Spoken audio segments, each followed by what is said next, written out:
Hello everyone, I'm your host Ibrahim Sani and welcome to another episode of RHB Money Chat, where we provide you some of the tips and insights on how better to manage your finances. Joining us for today is Encik Muhammad Fauzi, the CIO or Chief Investment Officer for Equities, and of course Michael Chang, the CIO for Fixed Income, both from RHB Asset Management. Both of them will be sharing some insights into 2022 Mid-Year Malaysia Market and Global Fixed Income Outlook. Encik Fauzi and Michael, to give you a little bit of a background, Malaysia has reopened our borders, loosened movement restriction in a more meaningful manner.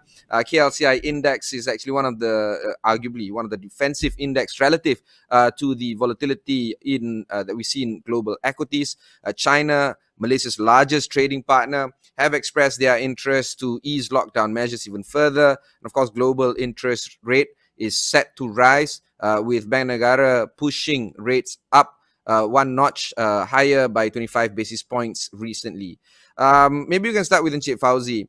The Malaysia KLCI steadied at 1,550 point levels, similar to the price that we saw at the start of the year. My question to you is this: what would be some of the catalysts that you foresee that would attract foreign and local institution investors, retail investors to continue to invest in the stock market? Thank you, Ibrahim. I think like what Ibrahim mentioned just now, the performance of the equity markets around the world actually is quite bad this year. As you may see from the table, the equity index performance from 1st January 2022 to 20th May 2022, most of the equity markets have declined by more than 10% year to date, with the exceptions of ASEAN market. Most of the index in the world, especially the US index, has come down by 16% to 27% year to date. And also the North Asia market also has come down quite a lot compared with the ASEAN market, which only down less than 10%. Indonesia and Singapore are the two performing markets year to date, with Indonesia performing a positive 5.1% year to date and Singapore performing 3.7% year to date. FBM KLCI index only down by 1.2% year to date. Despite many negative external news such as US high inflations, rising US government bond yields, the invasions of Ukraine by Russia, and fear of the economy going into recessions, the FBM KLCI has been holding very well. We view this positively as the FBM KLCI is expected to perform once the external bad news are cleared. However, FBM KLCI has been easing lately, which may be due to the weakening ringgit as foreign investors turn net seller in May month to date. After consistently net buying the market since August last year, the foreigners net sold 283 million as of 20th of May 2022. The ringgit has been easing due to the weakening renminbi interest rate differential between Malaysia and the US and fear of the global economy going into recessions. But we think there are few catalysts that may attract investors to come back to buy Malaysia equity, which among others include improving economy, better corporate earnings, and also cheap valuations. And also when the fall in ringgit stabilizes, actually we think that the foreigners or all the investors actually will come back to buy Malaysian equities. Thanks, Encik Fauzi. Michael, maybe you can provide some latest outlook on the Malaysian bonds, both government and corporate. Thanks very much. Yeah, so in terms of the outlook of the market, Malaysian bond market is volatile, rising external-driven events and rising global inflation pressures. We see opportunities in this market because Malaysian government bonds has largely been oversold already. If you look at the 10-year MGS, as of 2 weeks ago, it was actually yielding at 4.45.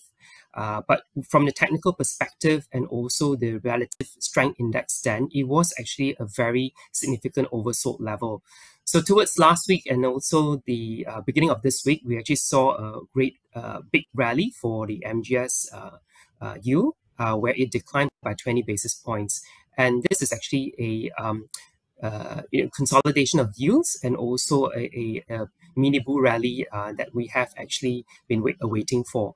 So this was actually also surprisingly after the overnight policy rate increase of 25 basis points by the Bank Negara Malaysia after 2 years of not adjusting the OPR, and now the OPR is 2% after the raise on 11th of May 2022.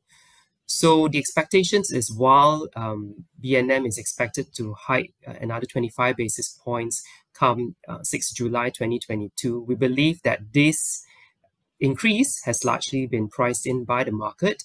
So the volatility that we're talking right now, it's very much brought to the the events that is happening in the US and also the Ukraine and Russia crisis, and also the movements in the US Treasury markets. But largely, we see opportunities in this market, and definitely we are still calling a buy on bonds because of this opportunity.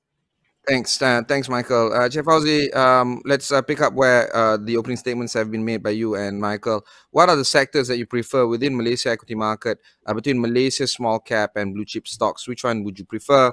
Also on earnings, in the last interview, you were mentioning about bottoming out on earnings. Are we there yet, basically? Right. I think we would expect the positive momentum for Malaysia to continue in this year with further normalization of economic activities. Hence, we will continue to focus on the economic reopening sectors.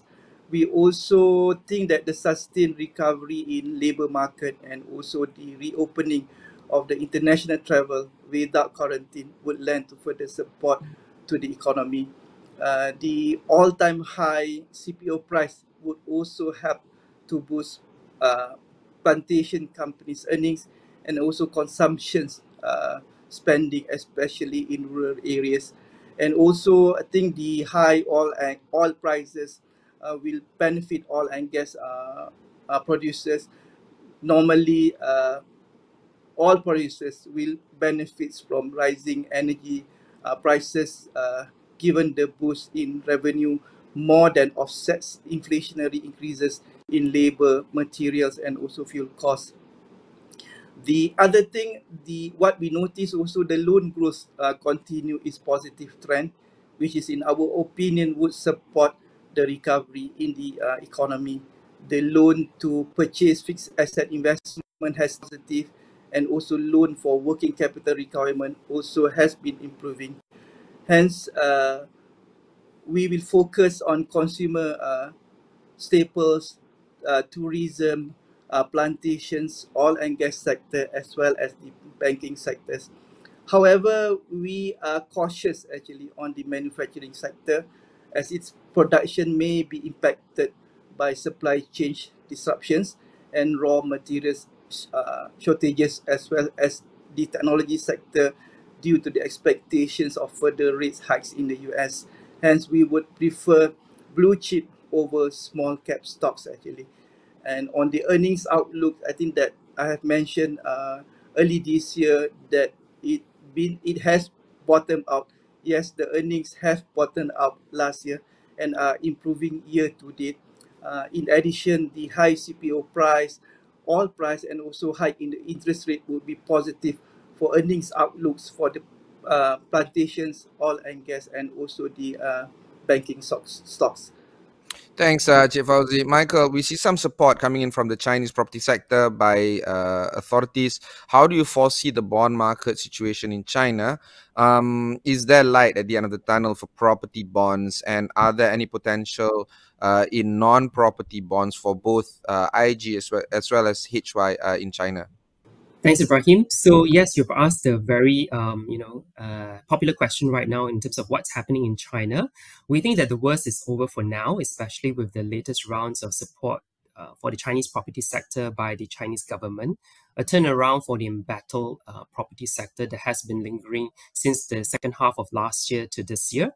So the last 25 basis point required reserve ratio cut on 15 April, and then also the 5-year loan prime rate LPR cut by larger than expected of 15 basis points are actually clear signals that is supporting towards the property market in China. What it means is that we will actually see a lower mortgage rate for Chinese residents.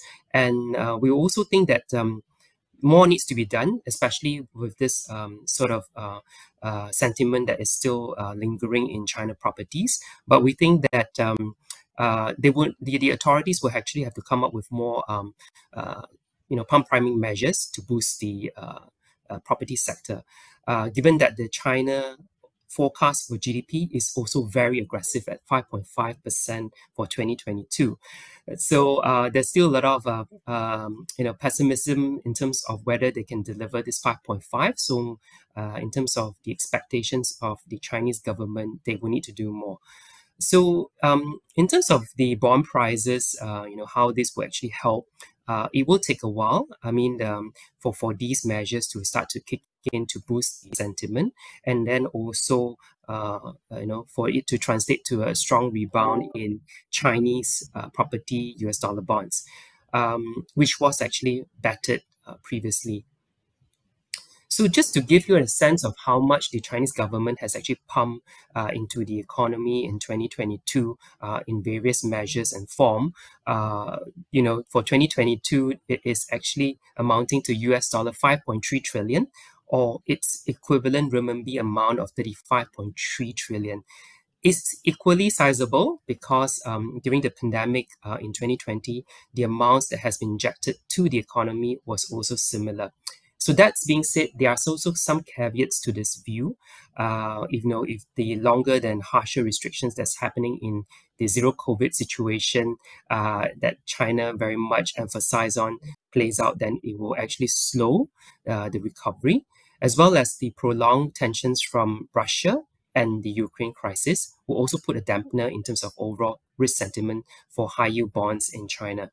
For IG, there is certainly potential. We are seeing undervalued and strong names, especially in the state-owned enterprises, the SOEs, and related to infrastructure companies that we see attractiveness in this market. We do like China IG, given that the spread to US Treasury has also been more attractive compared to US corporates of similar maturities. From a risk-reward perspective, we definitely is comfortable with China, especially also Asian emerging markets versus the Latin America. Let's talk about interest rates, I suppose, Encik Fauzi. This is because Bank Negara has recently raised its OPR, overnight policy rate, by 25 basis points. Are equities poised for the reprice? Do you think that this is going to affect banking stocks or banking earnings reports moving forward? The 25 basis point, I think, is a surprise to the market. But what we are of the opinion, actually, the 25 basis point will not lead to a repricing of equities market, as the rate is still below the pre-pandemic level, and also the FBM KLCI, in our opinion, is cheap at a current index level. And then moreover, what we think the rate hike is positive for banks' net interest margin. The improvement in margin serve as an immediate buffer pertaining to the mark-to-market losses that banks are generally facing as a major headwind this year due to the rising bond yields.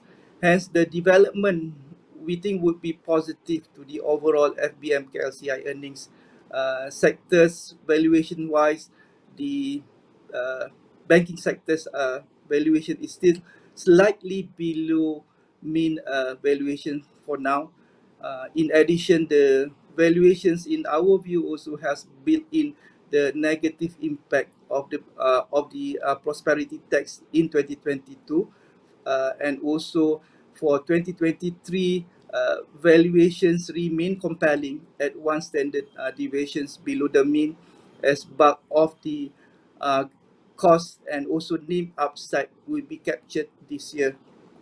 So in terms of sectors return on equity of 10.4%, is also higher than the 5-year average of 10.3%. And also in terms of sectors price to book, which is at 1.1 times now, which is lower than the 5-year average of 1.23 times. So we maintain positive stance on the overall banking sector. Thanks. Let's stick on interest rates still, Michael, because bond prices are generally inverse to the moving of or the movement of interest rates in this tightening environment, not just locally but internationally as well. Are we seeing further correction of bond prices, be it IG or HY grade? Also, by the way, do you think that Bank Negara Malaysia will hike another round of OPR in the second half of this year? So we agree that there will still be market volatility arising from tightening monetary conditions that it's happening by global central banks.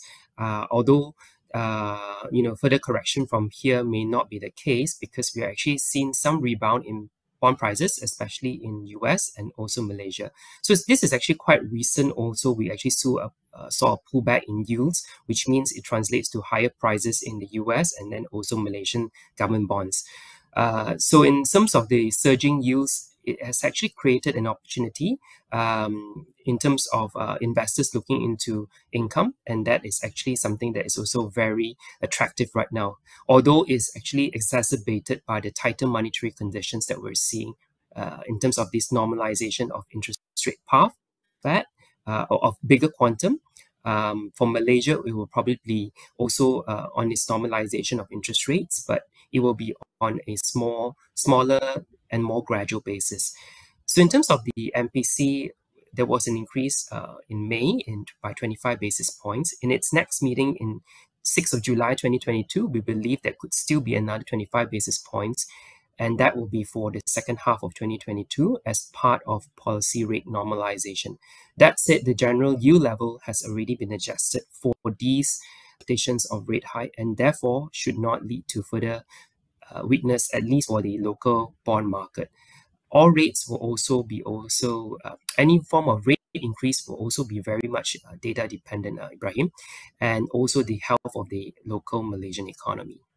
If you have just joined us, we are speaking with Encik Mohd Fauzi, the CIO for Equity, and Michael Chang, the CIO for Fixed Income of RHB Asset Management. If you have any questions, please leave your message at the comment box. Our financial experts will get back to you as soon as we can.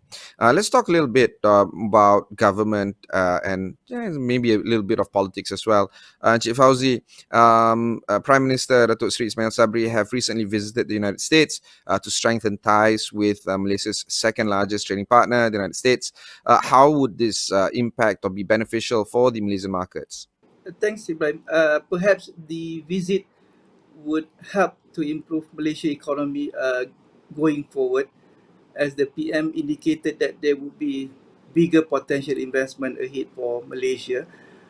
We think that this would likely to increase foreign direct investment into Malaysia and would be good for employment market. And also, I think hence it would also spur the domestic demand and the economy. And also, I think as the economy grows, the domestic demand also growing, it will have a positive impact on the corporate corporate earnings for Malaysian corporates, and I think it will be good for Malaysia index going forward as well. Michael, specifically for Malaysia local property bonds, what are some of your views on the sector, given that the high gearing ratio on some of the renowned developers are currently happening? So, Ibrahim, we don't usually talk about specific local property names or bonds, but what we can say is the general outlook of this sector. Regarding Malaysia's local property bonds, we have actually witnessed a subdued top line during the height of the pandemic when the lockdown was imposed. However, we are actually seeing a return in residential property sales, particularly in the fourth quarter of 2021, aided by the government-assisted programs like the home ownership campaigns to counter the residential property overhang and lifted the lockdown measures, basically to also uplift the lockdown measures that has been, Malaysians were facing earlier. So similarly, we also saw footfalls also slowly returning to the popular neighborhood malls as the country enters into the endemic state. We should expect occupancy of office buildings to return, as most employees are also slowly returning to the office. Overall, for 2021, we saw a 1.5 increase in terms of volume, and then 21.7% increase in value of property transactions versus a decline of 9.9%, and then versus a decline of minus 15.8% respectively in financial year 2020. So for us in RHB, when we looked at bonds, we also carry out a very detailed and bottom-up approach with respect to our credit assessment of the property bonds that we invest in.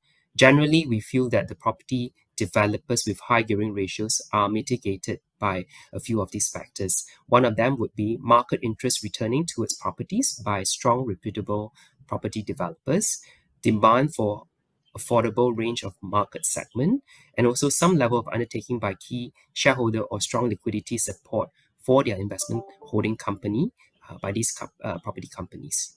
Yep. Thank you, Michael. Let's move on to commodities. Cik Fauzi, given the sustained high oil prices as well as high crude palm oil prices, along with the strengthening of the USD, do you think that this is a positive note for the local stock market, or do you think that this is fully priced in to some extent? Thank you, Ibrahim. I think like what I mentioned just now, the oil price is high at the moment due to the supply shortage at the moment, and also the demand rising from the reopening of the sectors in the economy around the world actually. And also we also see the crude palm oil price actually at all-time high, but this has not translated into stronger ringgit at the moment, because historically the ringgit has been positively correlated with oil. As the oil price goes up, the ringgit also will tend to follow and also move up, but not at the moment. We think that the weak ringgit might be due to the expectations of aggressive US rate hikes, hence narrowing the interest rate differential between Malaysia and the US.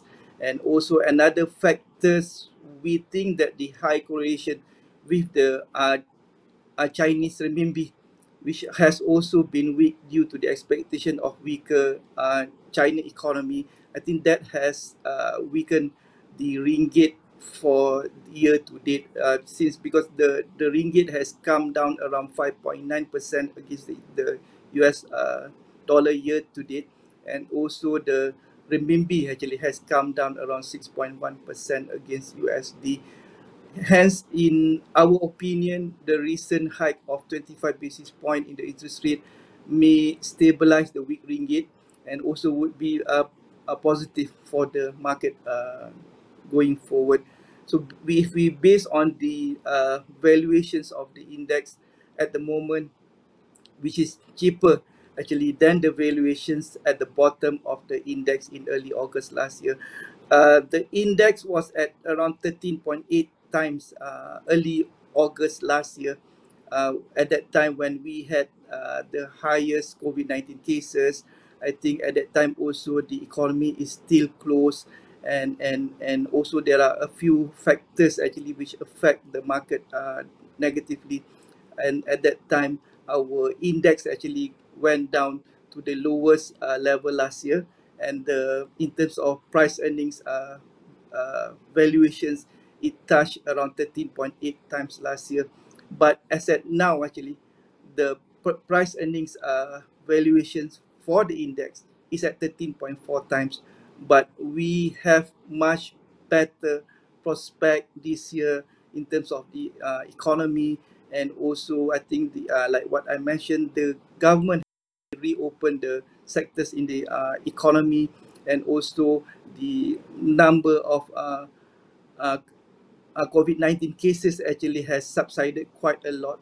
So what we think is actually, we don't think the market has factored in the good news that we are seeing at the moment. Thank you, Cik Fauzi. Michael, in view of the global ESG influence as a portfolio manager, do you diversify to green or ESG related bonds at the moment? What do you think about such bonds? Thanks, Ibrahim. So we do participate in investing in green or ESG related bonds in the ringgit as well as the US dollar space. We believe this bond space is also a growing area as more and more investors are actually looking into ESG considerations into their investment approach. Of course, for us, we also do our own ESG investment analysis and framework in terms of assessing whether these are indeed green or ESG related bonds, because that is also very important, because although some bonds may be labeled as green bonds, we just wanted to ensure that the internal checks and also our credit assessments, our ESG investment framework are also put together to look into these bonds. Well, although they are ESG bonds, their price actions are also still being determined by the interest rate outlook, inflation, credits, and also, these are also inherent in the other conventional bonds, albeit they are ESG and has a specific focus and nature in the market. We've spoken quite a bit, but I just want to move this to I guess, a conclusion to the conversation that we've had for today. Maybe we can start with you, Chief Fauzi. In your opinion, what are the catalysts or risks that you think is going to be important that might influence foreign fund flow in the second half of this year? I think, in our opinion, foreign inflows depend on the movement of the currency. I say, like what we can see, the strength of the economy and also strength of the corporate earnings are important as well to attract the foreign investors actually come to invest in Malaysia. For example, in 2020, actually, foreign outflows were large, around 20 billion, due to the expectations of the recessions, actually, and also weak ringgit and weak corporate earnings. And the outflows by the foreign actually has reduced significantly last year to only around 3.2 billion as the economy and the corporate earnings improve. In fact, what we can see also, the foreigners actually turn net buyers from August last year, when the government started to open up the economy gradually from July. As of April this year, the foreigners are the major buyer for Malaysian equities this year. They net bought around 7.3 billion due to the expectation that the corporate earnings would improve as the economy improve. So the movement of the ringgit, like what I mentioned, will be another key things actually to watch out for, as the index tend to decline along with weaker ringgit. So I think the major catalyst for the market at the moment is from the economy standpoint, as what I mentioned just now. Actually, as the economy improve, we should see improve corporate earnings that will attract foreigners actually to come into Malaysia, as our index valuations is cheap. But I think ringgit movement also is important at the moment, because if ringgit is weak, actually that may deter the foreign investors to come and invest into Asia market as well as Malaysia market. So the most important thing now is whether we could see stabilizations actually in the ringgit at the moment. Uh, if we see that, if we see ringgit actually stabilize, we may see foreign investors start to come back and invest in Malaysia, because I think in terms of risk and reward, rewards are more if we invest into our local domestic market. Thanks, Michael. Aside from an overly aggressive interest rate hike, practically or potentially impacting bond prices, do you feel that there's any other considerations that would deter inflows to fixed income? Thanks, Ibrahim. So, besides aggressive interest rate hikes, particularly from the US and then from the G10 countries in terms of hiking interest rates, there are also other considerations that you rightly put that would be key considerations that offshore investors look into a specific bond market. So, key factors will something be like sovereign risk. Sovereign risk is now especially important because we have actually seen how Russia sovereign ratings were, and then we also saw Sri Lanka, sovereign risks as well, renewed assessments of them. So in terms of that, that will be also key. And then we also looked at the bond market debt and liquidity, tax competitiveness to offshore investors, as well as the landscape and the sentiment of the local market. And of course, the ease of foreign exchange hedging activities for investors. What are the tools that are given to investors to actually hedge their movements in terms of currency, like what Encik Fauzi has mentioned? So these are the key determinants that offshore investors looked at when they invest in a particular bond market. So right now, in terms of Malaysian yields, we have also adjusted. In fact, adjusting more than what the Fed has been doing. So definitely we do see potential and attractiveness in this market. So these considerations are also non-exhaustive and it vary from countries to country, but the capacity to pay remains the paramount importance for bond investors like us. Michael, thanks. Chief Fauzi, thanks. Both of you have given very interesting insights. Before we conclude RHB Money Chat, maybe you can share some last words of advice to our investors. All right, thank you, Brad. I think we would expect equity market volatility actually to continue in the short term due to the negative external news at the moment. But however, this would provide opportunity, we guess, to accumulate strong fundamental stocks for the next round in the equity market should the economy and also the corporate earnings remains resilient for Malaysia. Thank you. Yeah, for me, I would just like to add, in terms of the, in terms of the recent correction for bonds, we do actually see there's value, and then I think every investor should take opportunity to actually invest when they are actually at oversold levels, guided by the resistant indexes that we see on the technicals.